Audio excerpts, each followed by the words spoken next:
morning, everyone. My name is Sergio Luna. I'm the product manager for the automation products in San Diego, and with me are Matthew Wright, which is my counterpart for the Orange County, and Adrian Lupola, who is our networks product manager.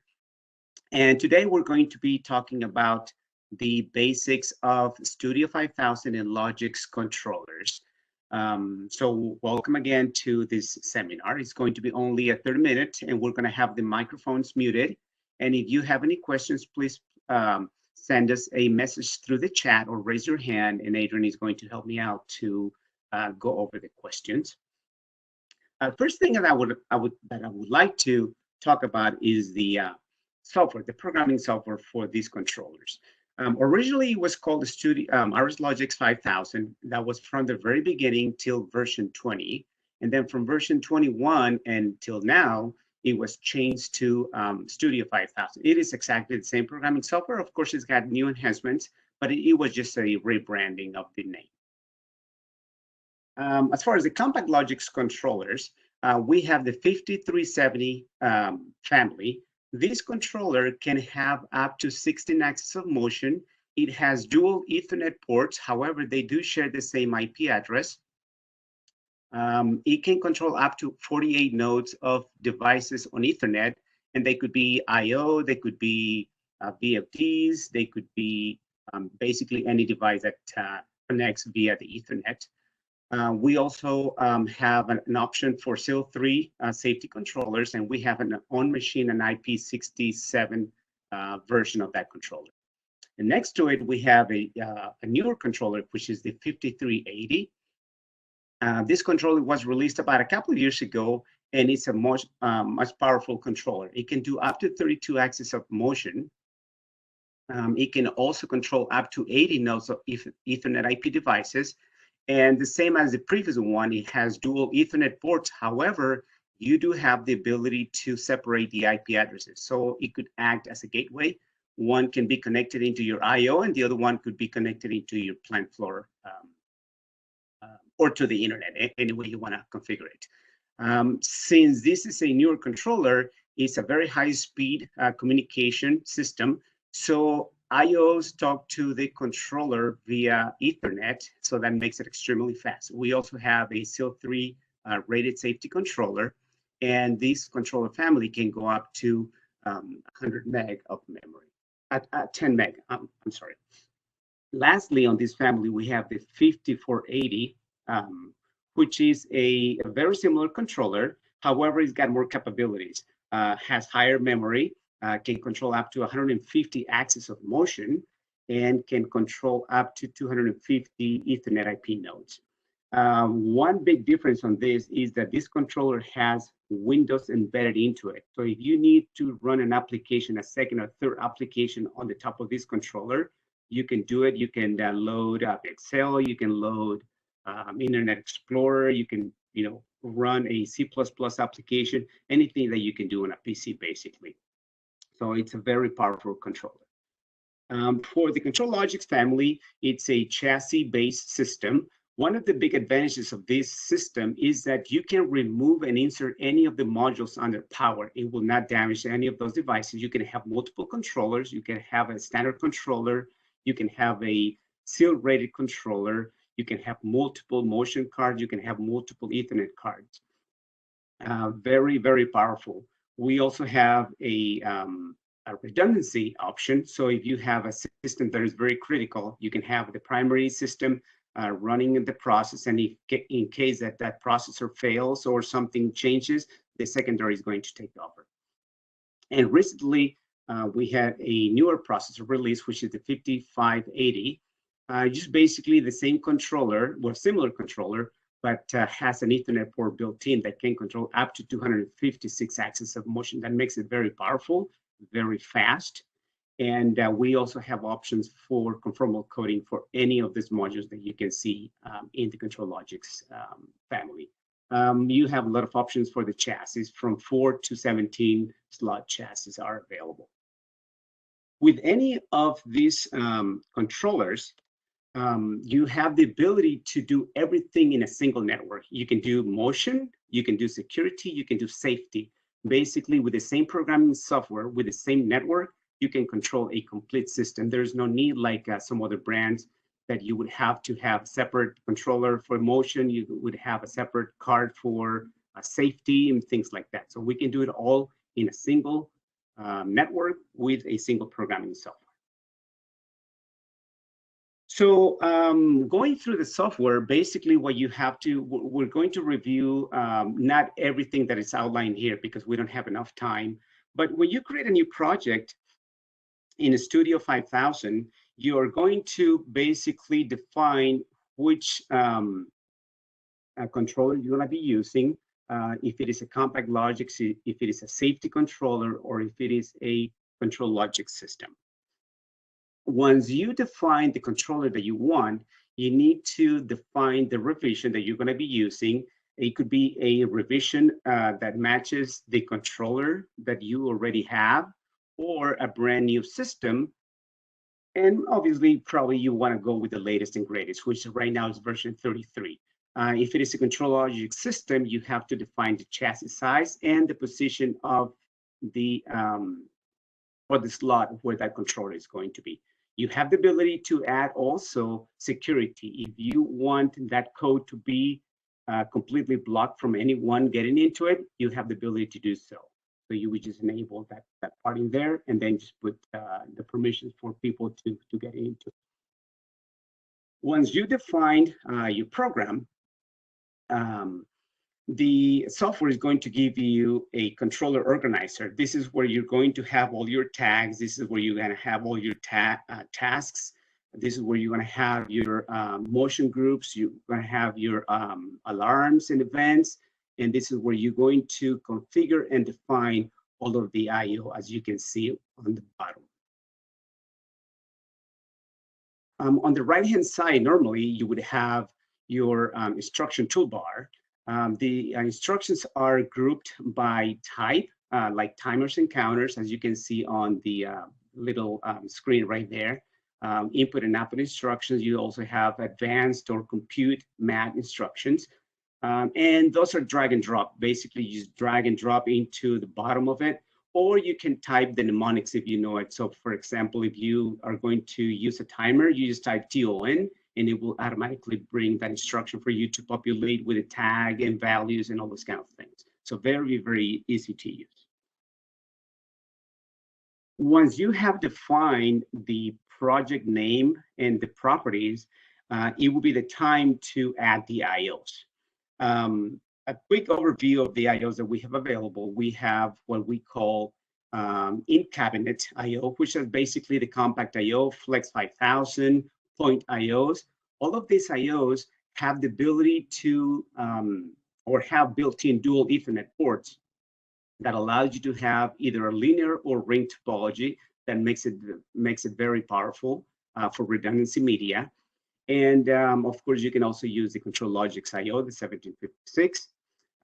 And if you ever have a system or cannot afford because of space or cost that you don't want a cabinet, you can install the on-machine, which are IP67. You can mount it directly anywhere you want. Same thing, they do have a dual Ethernet ports in and out for a ring or topology. And we have a lot of options available for analog, digital, combos, even safety IOs on IP67.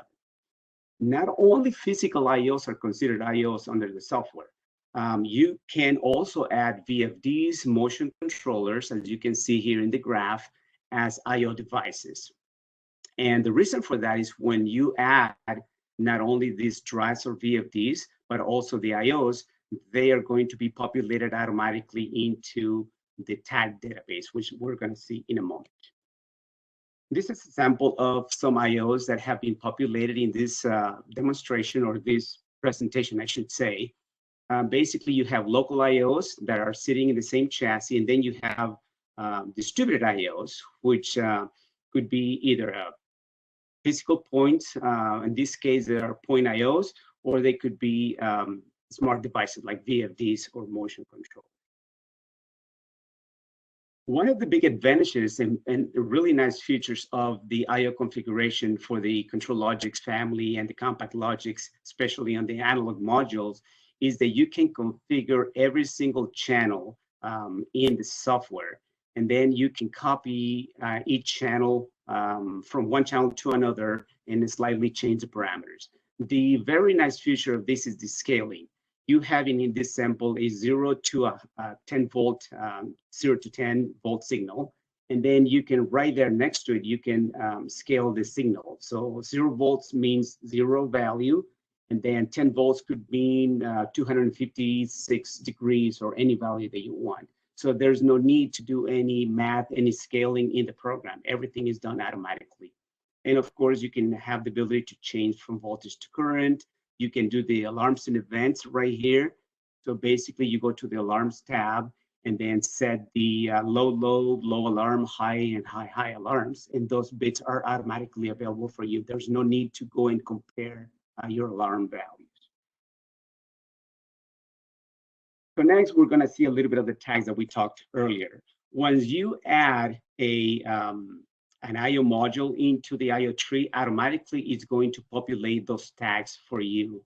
If it is a smart device, let's say a VFD, it will automatically add the parameters related to that drive. So it's going to be the speed command, frequency, voltage. So there is no need to go and look for the drive inside and find out which parameter belongs to the speed. It will be automatically populated for you.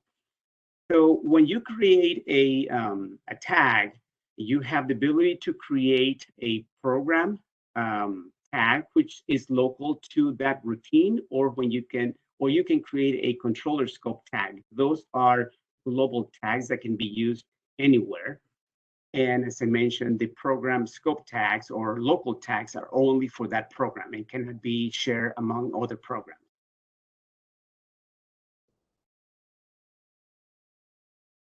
You can also create tags on the fly as you are typing your code and use your mnemonics for timers. You can right there do a right click into the tag and create it, but that creates a lot of work.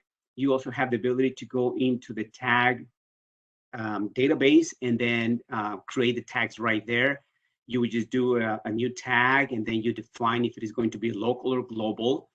You're going to define which type of tag it is going to be, either a dual integer, a real, string, things like that.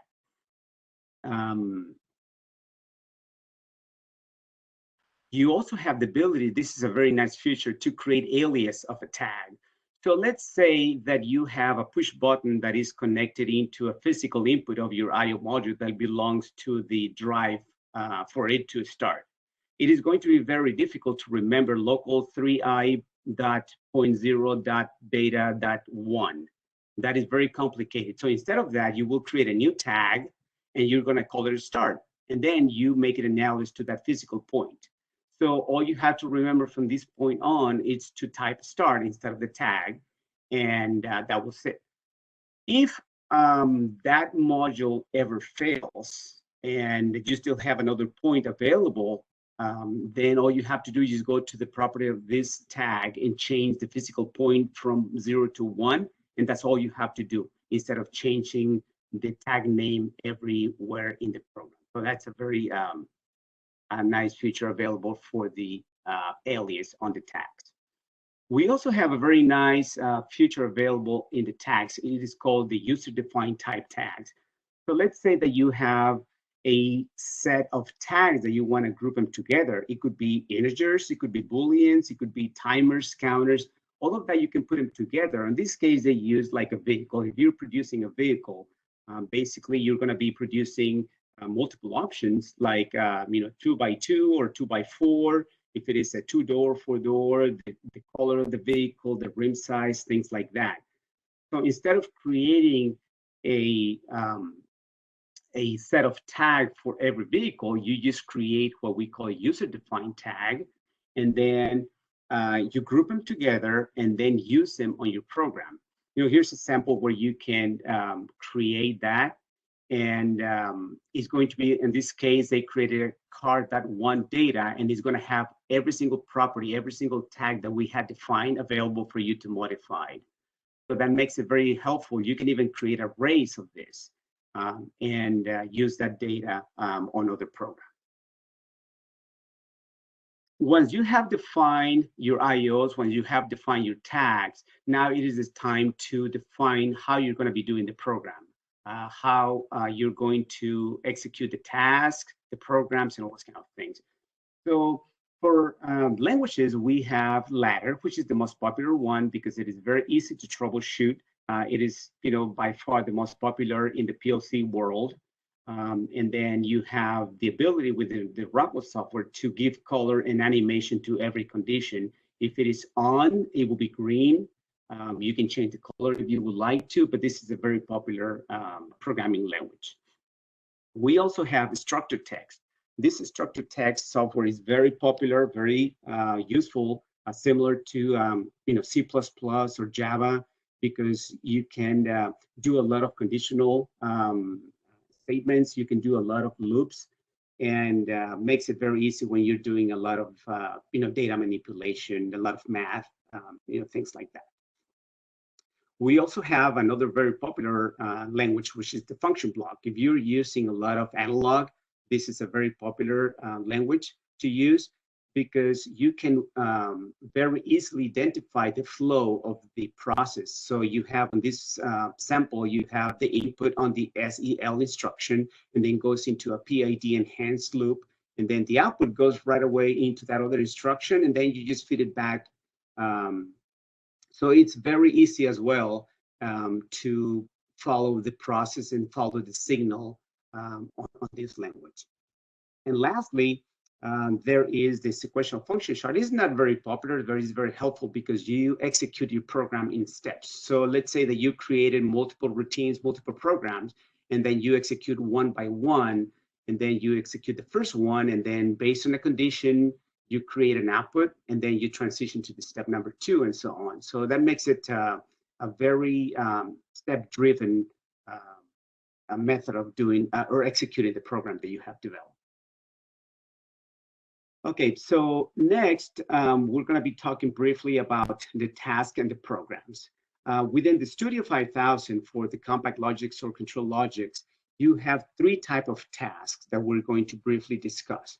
You have the a continuous task. Basically, it's a task that is running all the time. You have to be careful about how big the program it is in here because it's going to be executed all the time. So if you make it this very, very long, you're going to be using a lot of the time out of the processor. So just be aware of that. We also have the periodic task. This is a task that is going to be executed so often. So let's say that you have a tank that you are monitoring and controlling the level of that tank. And if that tank, let's say the pressure, the level doesn't change that often, so there's no reason to be executing that every 100 milliseconds. Why not doing it every 5 seconds, every 3 seconds? So that way you're not wasting a lot of the processor resources ongoing and monitoring these tags or these values out of the tank when it is not needed.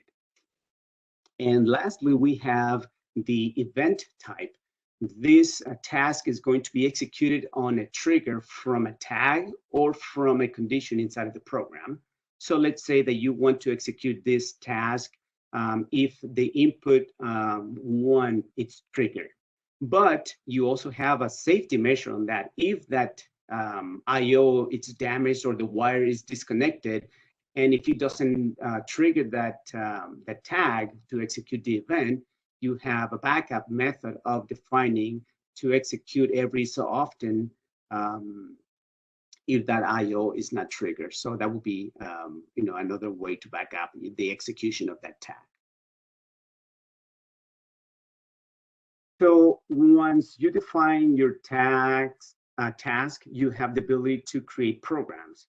So you have multiple programs on each task. You can have within the program, you can have multiple languages, the ones that we discussed, either ladder or sequential function charts. You can have multiple of those. You can have multiple routines, and then all of those are going to be executed once that task is executed.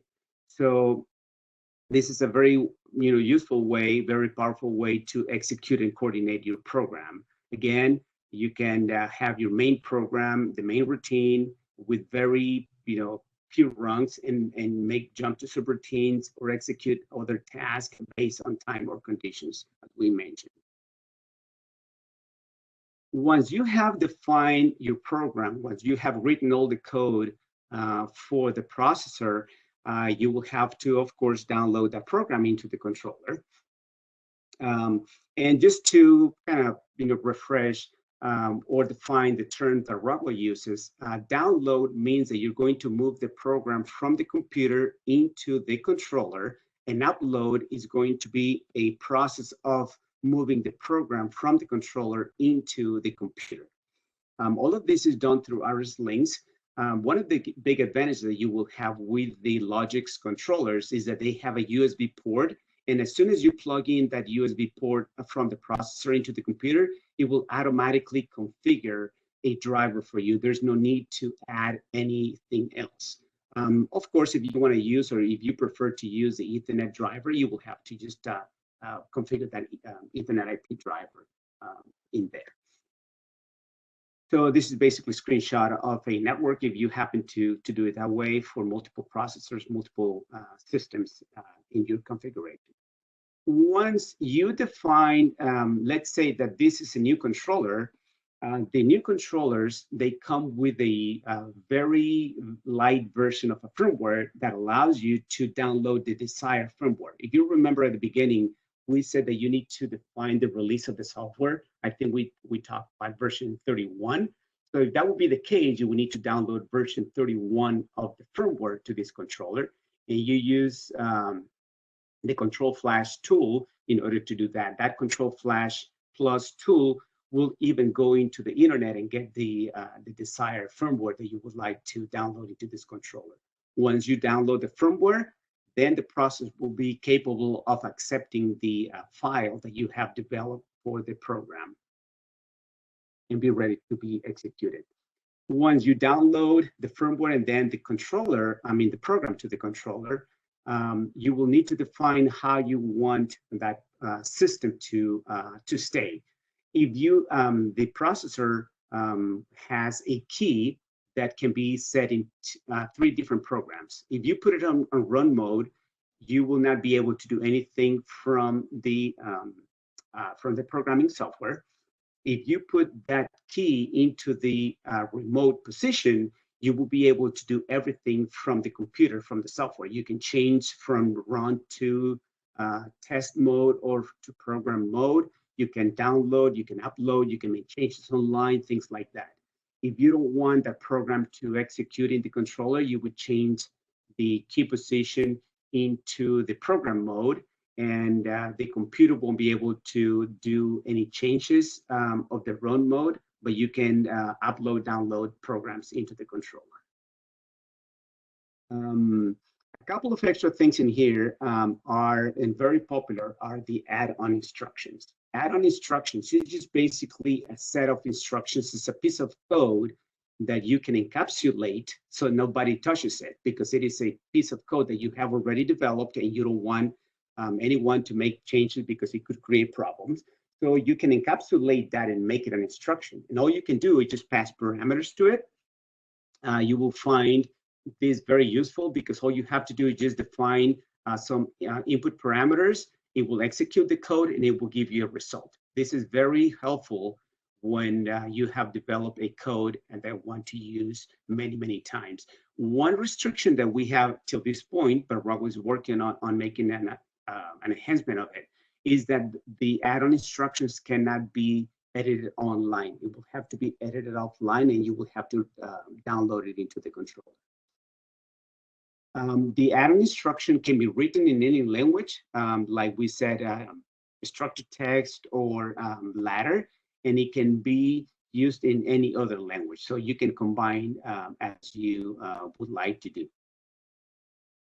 There is a website called the Sample Code Library where you can find hundreds of samples for add-on instructions or for motion or for safety, you name it. If you go into this website library, you will find a lot of those samples, and all of the samples have been reviewed and tested by Rockwell, so they are going to work. and you can use them. You can slightly modify them to fit your needs, and that will save you a lot of programming time. Another nice feature and benefit that we have in Studio 5000 are the trends. This will allow you to monitor and compare multiple tags into a very nice trend, allowing you to see the behavior of a system. You can combine tags, you can change colors, you can change the time on those so that you have a really nice reference on how the system is behaving. On this case, you have a trigger, and then you see after a certain time, seconds or minutes, when the output reacted into it. And that's very, very helpful. One last thing that I wanted to talk about, it's a nice feature that it was implemented on version 31 of the software. If you remember, if you've used this software in the past, all of the screens were encapsulated into a single monitor. You could not separate. You could move them around within the same monitor, but it wasn't very helpful. So now they have implemented the multiple monitor feature that allows you to move multiple trends to another monitor. You can move the I/O configuration. You can change or move the, let's say that you're using multiple programming languages. You can move the ladder to one side and leave the structured text on the other one, so you have access to both at any time. And then that will allow you to be more productive while doing your programming. I think this is going to be it. We're going to, Adrian, if you can help me out, if there are any questions in the chat, or we're going to be opening the microphones for any questions if you have any. If you don't, we thank you again. Go ahead. Great job, Sergio. Yeah, we have one question in the chat right now. How can trends be saved in the controller for viewing later? My mic is not, the mic is off, so that's why they're texting in. So how can trends be saved in the controller to be viewed at a later time? I'm not completely sure about the answer, to be honest, but I can find out if you can tell me who later on who has a question, and now we'll get back to them. Yeah, and we'll follow back up. I do believe there's a way to do it. Okay, thanks. Right now, there's no other questions in the queue, but anyone whose mic is working, you're welcome. Please feel free to unmute and ask Sergio a question. If not, we thank you. We'll follow up with a video recording, and maybe have some future questions at that point we can kind of help you out with. Great job. And we want to thank you again for attending to this set of seminars. And we'll continue to do so later on with another set of seminars. Thanks again. Yep. Thanks again, everyone. Have a good rest of your week and weekend. Be safe.